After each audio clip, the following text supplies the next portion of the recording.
dragilor, astăzi o să facem un nou video. Și din greșeală m-a sunat Petru prostul și m-a enervat și am făcut un nou video. Acum, dar o să le postez pe amândouă. Așa. Andreea, cum știți, face temele și eu colorez.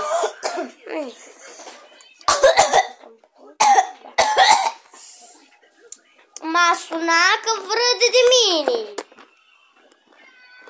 Poate, dar putem te lasă să filmezi când vrei tu? Deci, o să filmăm câteva așa. Și o să filmăm, îl enervăm pe Petru! Și merge și la magazin. În loc că Rebecca o să stea, poți să filmezi așa. Nu cred, dar o să stau acasă și eu să mai filmeze ceva. Nu! Și tu cum vii? Nu, uite, dai pe cameră de aia ca să nu se mai aude și să nu se... Nu merge. Adică merge, dar nu pot să stea așa de deschis toată ziua.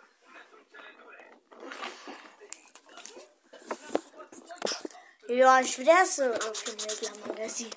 Dar să vină vedetele la magazin. Nu, dar nu merge, că ne ceartă Tata? Te ceartă tatăl tău? Nu, mă ceartă care lucrează acolo. Nu te ceartă, mă. Dar tu de unde știi? Păi ce, am mai filmat. N-am mai filmat niciodată. Oh, că nu te ceartă. Dacă nu stai afară și îmi spui ce vrei.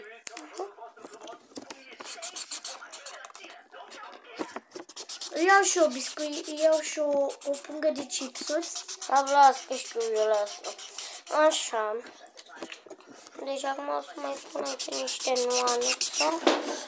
Uite, când o să mă mut eu, că eu o să mă mut înainte. Știi că eu fac 18 ani dinainte. Eu o să mă mut la 18 ani, dar o să mai stau câteva zile, ca să te mai văd, să te mai sun. Că nu chiar la 18 ani, 18 ani. Așa,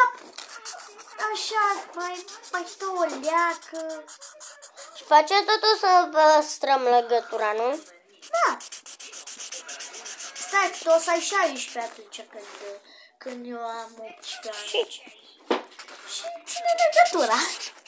Ești adolescent atunci. Dar de la 18 ani ești adult. Eu aștept să fiu adult sau adolescentă. de la 20 ești adult. Ba nu, de la 18 ani. Nu, dar mama acum a născut la 18 ani. La 18 ani. La 18 ani ești adult. Tata așa mi-a zis că Valentina n-a avut copil, era sară, dar l-a pierdut. Adică nu era sară, că ea n-a avut niciodată copil și a făcut parcăleală de 1 aprilie. Nu mă sună, mă. Scuzați, dar Petru mă tot sună și am zis doar că filmez. Dă-i mesaj, că poți să filmezi când nu Măcar o să mai... dar nu... Așa. Da, stai. Poți să încep de la capăt ca să dai mesaj. Da, deci s-a încheiat acest video pentru că Pedro m-a tot sună nesămțătul dracu. Așa arată. Deci, pa!